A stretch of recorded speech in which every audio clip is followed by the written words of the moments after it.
Paano kung ang babaeng minsan mong binaliwala at iniwang luhaan ay muling bumalik sa buhay mo matapos ang maraming taon? Paano kung ang babaeng yon ay hindi lamang basta bumalik, kundi siya pa ang babaeng minahal ngayon ng sarili mong anak? At paano kung sa muling pagkikita ninyo, lahat ng kasalanang pilit mong kinalimutan ay isa-isang bumalik upang singilin ka? Ihanda ang inyong mga puso sa isang kwentong puno ng pagsisisi, pag-ibig at mga lihim ng nakaraan na pilit bumabalik sa kasalukuyan. Ako si Skylar at ito ang kwento ni Sofia. Nang sabihin ni James kay Ronald na balak niyang magpakasal, halos hindi makapaniwala ang ama. Lumaki si James bilang nag-iisang anak ng isa sa pinakamayayamang negosyante sa Maynila. Dahil doon, sanay siyang nakukuha ang lahat ng gusto niya. Kaya naman, para kay Ronald, tila imposible na handa na itong magpakasal. Sa isip niya, isa pa rin itong spoiled na binata na mahilig magpapalit-palit ng interes. James, hindi kita maintindihan. Kahapon lang sinabi ko sa'yo na may napakagandang babae akong gustong ipakilala para sa'yo. Anak siya ng isa sa mga business partners natin, sabi ni Ronald. Hindi mo man lang pinakinggan, pero ngayon bigla mong sinasabing mag-aasawa ka na. Maganda yan, mamayang gabi pupunta tayo kina Helena at sa mga magulang niya. Hindi po, Dad. Hindi tayo pupunta doon. Malamig na sagot ni James.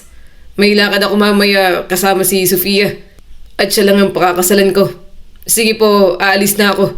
James! Sigaw ni Ronald. James, bumalik ka rito. Ngunit huli na ang lahat. Mabilis nang bumaba si James sa hagdan. Ilang segundo lang ay nakasakay na siya sa kanyang sasakyan. At pagkatapos ay tuluyan ng umalis. Napabuntong hininga si Ronald. Pakiramdam niya ay may kung anong hindi tama. May kung anong bagay na hindi niya alam. Agad niyang tinawagan ang kanyang matagal ng assistant. Subaybayan mo si James, utos ni Ronald. Gusto kong malaman kung sino ang babaeng yan. Kinabukasan, personal na sinundan ni Ronald ang kanyang anak. Nakatigil ang sasakyan sa gilid ng isang simpleng apartment building sa Quezon City. Mula roon ay nakita niya si James. May kausap itong babae. Maganda ito, simple lamang ang suot. Sa isang kamay ay may bitbit na malaking grocery bag. Sa kabilang kamay naman ay hawak nito ang isang maliit na batang lalaki. Lumapit si James. Agad nitong kinuha ang mabigat na bag mula sa babae. Pagkatapos ay sabay-sabay silang pumasok sa gusali. Napakunot noo si Ronald. Pagkalipas ng 5 minuto, lumabas muli si James. Sumakay sa kotse at umalis. Ngunit nanatili si Ronald. Hindi siya mapakali. Gusto niyang malaman kung sino ang babaeng yon. Napansin niya na may 2 matandang babae na nakaupo sa bangko sa harap ng gusali. Agad siyang lumapit. Pasensya na ho. Alam niyo po ba kung saang unit nakatira yung babaeng kapapasok lang kasama ng bata? Si Sofia ba? Sa 3 palapag, Unit 3C. Mabait na bata yon, sabi ng matandang babae. Nagpasalamat si Ronald. Pagkatapos ay dahan-dahang umakyat. Habang papalapit siya sa unit ay mas lalo siyang kinakabahan. Hindi niya alam kung bakit. Parang may kung anong pakiramdam na bumabalot sa kanyang dibdib. Huminga siya ng malalim at pinindot ang doorbell. Makalipas ang ilang minuto, bumukas ang pinto at tila huminto ang mundo ni Ronald. Sofia? Napatigil siya. Hindi siya makagalaw. Hindi siya makapagsalita dahil ang babaeng nasa harapan niya ay isang taong hindi niya inaasahang makikita pa kailanman. Si Sofia. Kilalang kilala niya si Sofia at ang nakatatandang kapatid nito na si Melissa. Noong kabataan nila, matalik na magkaibigan ang kanilang mga pamilya. Ang kuya niyang si Dean ay matagal nang naging nobyo ni Melissa bago sila nagpakasal.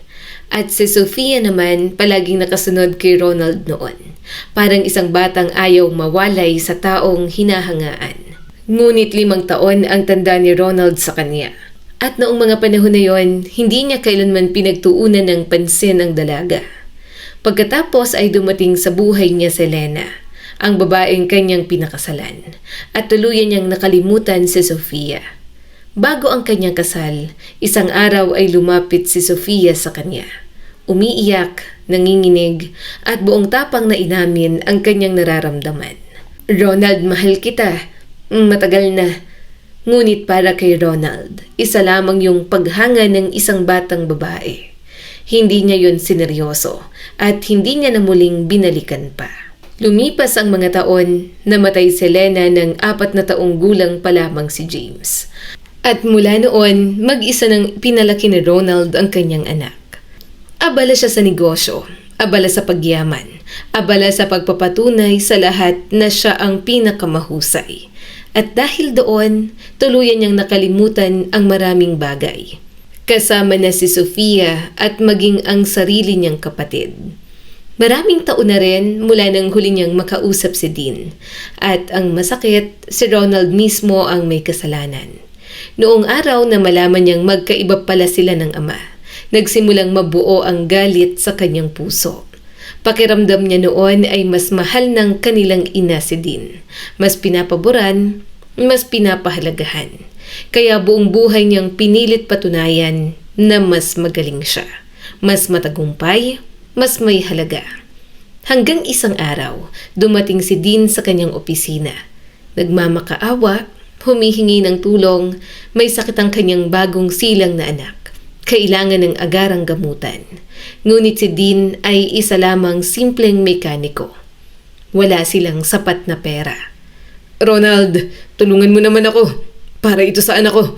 Kahit pa utang lang, ibabalik ko rin. Ngunit malamig ang naging sagot ni Ronald. Hindi niya naunawaan ang kalubhaan ng sitwasyon. At ayaw niyang maglabas ng pera mula sa kanyang negosyo. Kaya naman tumanggi siya. Makalipas lamang ang isang buwan. Nang mas malaman niya ang tunay na kalagayan ng pamangkin, saka siya na konsensya, saka siya nagdala ng pera. Ngunit huli na ang lahat. Pagdating niya sa bahay ni Nadine, si Melissa ang nagbukas ng pinto. Nakasuot ito ng itim, namumugto ang mga mata. Sa loob ng bahay ay naririnig niya ang pag-iyak ng kanyang kapatid. Patay na ang bata, hindi na ito naisalba. At mula noon, hindi na nagkaroon ng lakas ng loob si Ronald na humarap sa kanila. Ngayon, matapos ang napakaraming taon, muling bumalik ang nakaraan sa kanyang isipan. Sa katauhan ni Sofia. Ronald, anong ginagawa mo rito? May kailangan ka ba? Napatulala lang siya. Pinilit na magpaliwanag. Ngunit lalo lang siyang nagmukhang katawa-tawa. Hindi niya maayos ang kanyang mga salita. At sa huli, umalis siya nang hindi man lang nakapagpaalam ng maayos. Ilang araw na hindi mapakali si Ronald. Hindi siya makapag-concentrate sa trabaho. Hindi siya makatulog ng maayos. Paulit-ulit na bumabalik sa kanyang isip ang mukha ni Sofia. Mas maganda ito ngayon kaysa noon. Mas mature, mas kahanga-hanga. At hindi niya maintindihan kung bakit ngayon lang niya nakita ang kagandahang matagal nang nasa harapan niya. Ngunit higit pa roon, gusto niyang malaman ang kalagayan ni Dean. Gusto niyang humingi ng tawad. Gusto niyang itama ang pagkakamaling dala-dala niya sa loob ng maraming taon. Ngunit natatakot siya. Paano kung hindi na siya patawarin? Paano kung tuluyan na siyang itinakwil ng kanyang sariling kapatid? Sa sobrang pagkalunod niya sa mga iniisip, nakalimutan pa niya ang isa sa pinakamahalagang meeting ng kumpanya. May darating na mga investor mula sa China at siya mismo ang dapat na mag-asikaso. Mas lalo pang lumala ang problema dahil kailangan din niyang maghanap ng translator para sa nasabing pagpupulong. At sa gitna ng lahat ng kaguluhang yon, hindi alam ni Ronald na ang muling pagpasok ni Sofia sa kanyang buhay ay simula pa lamang ng mas malalim na lihim na magpapabago sa kanilang lahat. Minsan, hindi sapat ang pera para maitama ang mga pagkakamali ng nakaraan. At minsan naman, kapag handa ka ng humingi ng tawad, saka mo malalaman na wala na palang taong mapagsasabihan ito. Habang sinusubukan ni Ronald na ayusin ang kanyang magulong isip at puso, isang masakit na katotohanan ang naghihintay sa kanya. katotohanan na magpapayanig sa kanyang buong pagkatao. Dumating ang araw ng mahalagang pagpupulong, kasama ang mga negosyanteng mula sa China. Karaniwang kalmado at kontrolado si Ronald sa mga ganitong sitwasyon. Ngunit sa pagkakataong yon, halos mabaliw siya sa kakahanap ng translator. Paulit-ulit siyang tumatawag sa telepono, nagpapadala ng mga mensahe, nag-aalala, at habang papalapit ang oras ng meeting, lalo siyang kinakabahan. Nasa na ba yung translator na yon? Hindi pwedeng pumalpak ang meeting na ito. Ngunit walang sumasagot, walang dumarating. At bago siya makahanap ng solusyon, dumating na ang mga bisita. Napilitan si Ronald na salubungin ang mga ito. Nagkamayan sila, nagbatian, ngunit pagkatapos nun, biglang bumalot ang nakakailang na katahimikan. Hindi alam ni Ronald kung ano ang gagawin. Hindi niya maipaliwanag ang sitwasyon at lalong hindi niya maintindihan ang sinasabi ng kanyang mga bisita. I'm sorry, the interpreter is delayed. Please wait a little longer. Sabi ni Ronald. Ngunit walang nakaintindi. Nagkatinginan ang mga Chinese investors. Nag-usap-usap at halatang hindi sila natutuwa. Parang handa na silang umalis anumang oras. Unti-unting pinawisan si Ronald. Pakiramdam niya'y mawawala sa kanya ang napakalaking kontrata. At nang akala niya'y wala ng pag-asa, may isang babaeng nakasuot ng cleaning uniform ang lumapit sa kanila. Simple lang ang ayos nito. Walang make-up, nakatali ang buhok, ngunit kumpiyansa ang kanyang mga hakbang. Magandang araw po, ako po si Sofia. Pagkatapos, bigla nitong inulit sa wikang Chinese ang lahat ng sinabi ni Ronald. Malinaw, maayos, at parang isang profesional na interpreter. Nabigla ang mga bisita, napangiti ang ilan, at agad na bumalik ang magandang takbo ng usapan. Hindi makapaniwala si Ronald. Pakiramdam niya ay may anghel na ipinadala upang siya ay iligtas. Sa tulong ng babae, naging matagumpay ang pagpupulong. Nasiyahan ang mga investor at tuluyang napirmahan ng kasunduan. Isa na namang malaking tagumpay para sa kanya. Pagkaalis ng mga bisita, agad niyang ipinatawag ang babaeng tumulong sa kanya. Maupo ka. At ngayon, pwede mo bang sabihin kung sino ka talaga? At paano ka napunta rito? Matagal na po ako nagtatrabaho rito. Mga 1 buwan na rin, sagot ni Sofia. Cleaner po ako ng opisina ninyo. Ano? 1 buwan ka na rito? Bakit hindi mo sinabi na marunong kang mag-Chinese? Hindi lang po Chinese. Marunong din po ako ng Italian, French at German. Ano? Hindi makapaniwalang tanong ni Ronald. Mula pagkabata po kasi mahilig na ako mag-aral ng iba't ibang wika. Pero wala naman po nagtatanong kaya hindi ko rin sinabi. Napailing si Ronald. Hindi niya malaman kung matatawa ba siya o maiinis sa sarili.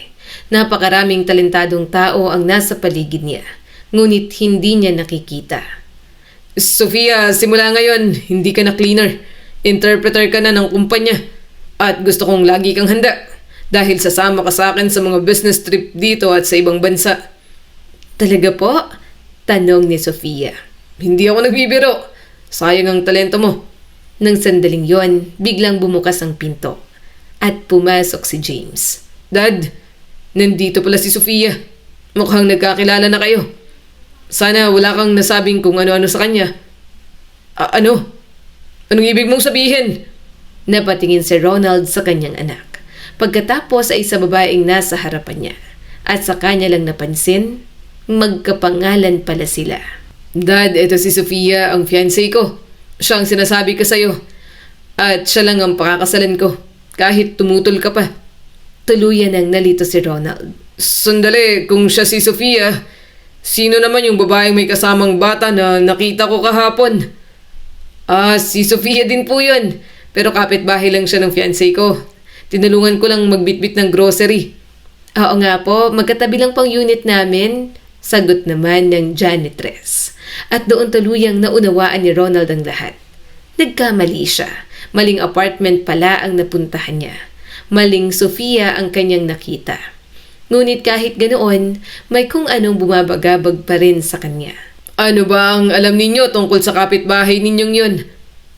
Nakakalungkot po ang nangyari sa kanya, panimula ni Sofia. Bakit naman? Patay na po kasi ang kapatid niya, pati na rin yung bayaw niya. Naaksidente sila ilang taon nang nakalipas. Ang naiwan lang ay ang kanilang anak, kaya siya na ang nagpalaki sa bata. Parang tumigil ang paghinga ni Ronald. Nanlamig ang kanyang buong katawan. Hindi siya makapaniwala sa narinig. Ano sabi mo? Patay na? Opo. Bigla siyang tumayo. Hindi niya na pinakinggan ang iba pang sasabihin. Tumakbo siya palabas ng opisina. Dad, saan ka pupunta? Tawag ni James. Ngunit hindi na siya sumagot. Mabilis siyang sumakay ng kanyang sasakyan.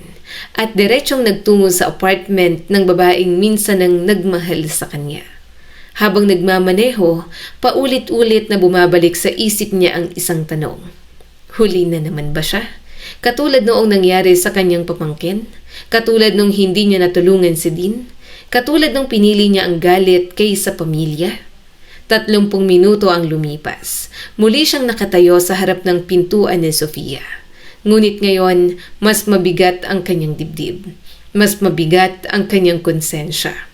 Pagbukas ng pinto, nakita niya si Sofia at agad niyang tinanong ang bagay na kinatatakutan niyang marinig ang sagot.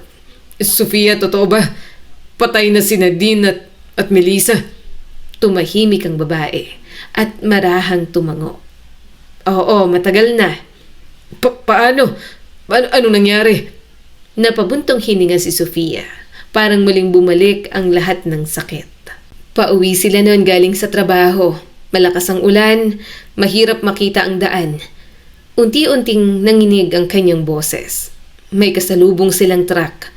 Masyadong malakas ang banggaan at sabi ng doktor, wala silang naging pagkakataong mabuhay. Parang gumuho ang mundo ni Ronald. Ang kapatid na nais niyang hingian ng tawad ay wala na. Ang pagkakataong matagal niyang ipinagpaliban ay tuluyan ng naglaho. At ngayon ang natitira na lamang ay ang bigat ng kanyang pagsisisi. Sabi nila, may mga pagkakamaling hindi na natin kayang itama. May mga salitang hindi na natin masabi sa mga taong nawala na. Pero may mga pagkakataon ding binibigyan tayo ng buhay ng isa pang pagkakataon. Hindi para baguhin ang nakaraan, kundi para gawing mas mabuti ang natitirang hinaharap. Tahimik na tumulo ang mga luha sa mga mata ni Ronald habang nakatayo siya sa harap ni Sofia. Hindi niya alam kung paano bubuuin ang mga salitang matagal nang nakakulong sa kanyang puso. Kung alam mo lang, kung ano ko pinagsisihan ng lahat, kung alam mo lang kung ilang beses kong hiniling na maibalik ang oras. Marahang umiling sa Sofia. Hindi galit, hindi bitter, kundi pagod na lamang sa mga sugat ng nakaraan. Hindi mo kasalanan ng aksidente, Ronald. Tapos na yon, matagal na. At ngayon mas mabuting umalis ka na. May sarili kang buhay at meron din kami. Sa totoo lang, hindi ko inakalang magkikita pa tayo. Kung alam ko lang na nandito ka sa lungsod na ito, hindi na sana ako lumipat pa dito. Parang sinaksak ang puso ni Ronald. May gusto pa sana siyang sabihin. May gusto pa sana siyang ipaliwanag. Ngunit bago pa siya makapagsalita, dahan-dahang isinara ni Sofia ang pinto. At muli na naman siyang naiwan mag-isa. Lumipas ang mga araw, abala si James sa paghahanda para sa kanyang kasal. At bilang ama, masaya si Ronald para sa kanya. Ngunit sa kabila ng lahat, may kirot na hindi mawala-wala sa kanyang dibdib. Parang may sugat na muling nabuksan. Sugat na matagal niyang pilit tinatakpan ng pera, tagumpay at trabaho. Ilang beses niyang pinuntahan si Sofia. Ngunit hindi siya nito pinagbuksan. Tumawag siya pero hindi sinagot. Nag-iwan siya ng mensahe pero walang tugon. Ngunit hindi siya sumuko. Sa unang pagkakataon sa kanyang buhay, may isang bagay na mas mahalaga kaysa sa kanyang negosyo. At yon ay ang paghingi ng tawad. Isang hapon, muli siyang nagtungo sa apartment ni Sofia. Ngunit pagkarating niya roon, napansin niyang bukas ang pinto. May mga tao sa loob at may kakaibang kaguluhan. Nang lumapit siya, nakita niya ang mga paramedic. May stretcher, may mga gamot at sa gitna ng lahat, nakahiga si Sofia. Namumutla at halos wala ng lakas. Sofia! Ano nangyari? Sigaw ni Ronald. Nagkaroon po siya ng atake sa puso. Kailangan namin siyang dalhin agad sa ospital. Sagot ng paramedic. Napalunok si Ronald, ngunit mas lalo siyang nabahala nang makita niya ang isang batang lalaki sa sulok. Nakatingin lamang, takot, nalilito at halos maiyak na. Si Chris, ang anak ni Nadine at Melissa. Ang pamangkin niyang hindi niya na halos nakilala. Ikaw ba si Chris? Tanong ni Ronald. Apo, sagot ng bata. Ako si Tita Ronald. Nagtama ang kanilang mga mata at sa unang pagkakataon, parang nakita ni Ronald ang mukha ng kanyang kapatid sa bata. Halika, samahan mo muna ako. Huwag ka mag-alala, aalagaan kita. Tahimik na tumango si Chris at mula noon, nagbago ang kanilang mga buhay. 2 buwan na natili si Sofia sa ospital. Dahil sa kanyang kondisyon, kinailangan niyang sumailalim sa masusing gamutan. At walang pagdadalawang isip, si Ronald ang sumagot sa lahat ng gastusin. Pribadong kwarto, pinakamahusay na doktor, mga gamot, nurse, lahat ng kailangan ni Sofia. Lahat ay kanyang sinagot, hindi dahil mayaman siya, hindi dahil may utang na loob siya, kundi dahil gusto niyang ipakita na siya ay nagbago na. Habang nasa ospital si Sofia, kasama naman ni Ronald si Chris at unti-unting naging malapit sila sa isa't isa. Tito Ronald, pwede ba tayong mag-basketball mamaya? Siyempre naman, pero dapat matapos mo muna ang assignments mo. Deal? Nagkasabay silang kumain, nagkwentuhan, nanood ng pelikula, namasyal, at sa bawat araw na lumilipas, mas lalo niyang minamahal ang bata. Minsan, habang natutulog si Chris, tahimik lang siyang pinagmamasdan ni Ronald at naiisip niya ang kanyang kapatid. Dean, patawad. Hindi ko man naalagaan ang anak mo noon, pero pangako, aalagaan ko si Chris ngayon. Makalipas ang 2 buwan, sa wakas ay nakalabas na rin si Sofia sa ospital. Sabay na pumunta sina Ronald at Chris upang sunduin siya. Tita Sofia, miss na kita. Ako rin naman, halika nga rito. Mahigpit silang nagyakap. At nang mapatingin si Sofia kay Ronald, hindi na tulad noon ang kanyang mga mata. Wala na ang matigas na pader, wala na ang galit, wala na ang paglayo. Salamat sa pag-aalaga kay Chris at sa lahat ng ginawa mo. Wala yun. Masaya akong nagawa ko. At sa unang pagkakataon matapos ang napakaraming taon, ngumiti si Sofia ng buong puso para sa kanya. Mainit, tapat at puno ng pag-asa. Mula noon, madalas na silang magkasama. Hindi na bilang 2 taong may sugat sa nakaraan, kundi bilang 2 pusong muling natutong magtiwala. Unti-unti nilang nakilalang muli ang isa't isa, nag-usap, nagbahagi ng mga pangarap, at natutong patawarin ang mga pagkakamali ng kahapon. Sofia, pwede ba akong magsimula ulit? Tanong ni Ronald. Depende. Handa ka bang patunayan araw-araw? Habang buhay kung kinakailangan. At sa pagkakataong yon, hindi na siya binitiwan ni Ronald. Lumipas ang panahon at dumating ang araw na muling nabuo ang kanyang pamilya. Nagpakasal sina Ronald at Sofia. Isang simpleng seremonya, pero puno ng pagmamahal, puno ng mga taong tunay na nagmamahal sa kanila. Masayang masaya si James. Masayang masaya rin si Chris at sa wakas, may pamilya na silang buo. At hindi nagtagal, mas lalo pang lumaki ang kanilang tahanan dahil isinilang ni Sofia ang kambal nilang anak. Isang lalaki at isang babae. Dad, pwede ko bang buhatin si baby? Tanong ni Chris. Dahan-dahan lang anak. Napangiti si Ronald dahil sa unang pagkakataon matapos ang maraming taon, narinig niya ang salitang matagal niya ng pinangarap. Salamat, Dad, sabi ni Chris. Napuno ng luha ang kanyang mga mata. Hindi niya anak si Chris sa dugo, ngunit sa puso walang pinagkaiba. Habang pinagmamasdan ni Ronald ang kanyang masayang pamilya, naniniwala siyang hindi nawawala ang kaligayahang dumating sa kanilang tahanan. Matagal man siyang naligaw, matagal man siyang nabuhay sa pagsisisi, natagpuan din niya ang kapatawaran. At higit sa lahat, natagpuan niya ang pagmamahal na minsan niyang binaliwala. Lumipas pa ang mga taon, lumaki ang kambal na mababait at matatalino. Si Chris naman ay nagtapos ng kolehiyo at itinuring na tunay na anak ni Ronald at Sofia.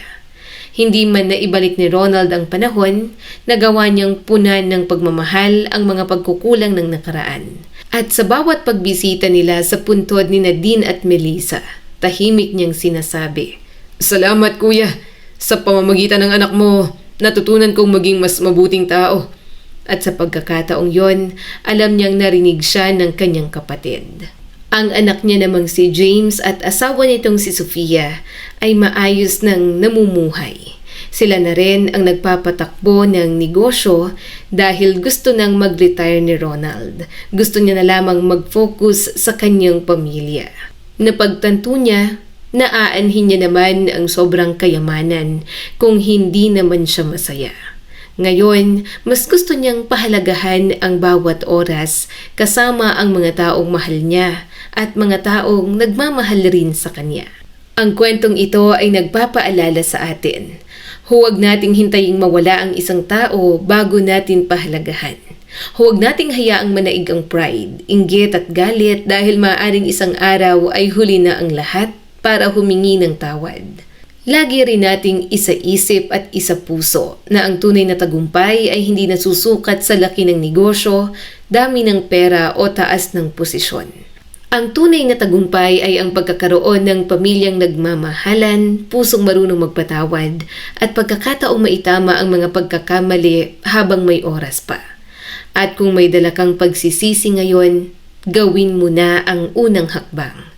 Tumawag ka, makipagbati ka, humingi ka ng tawad dahil ang buhay ay maikli at ang mga taong mahal natin ay hindi habang buhay na mananatili sa ating tabi. Muli ako si Skylar at sana ay may bago na naman kayong natutunan sa kwento natin ngayon. Maraming salamat po.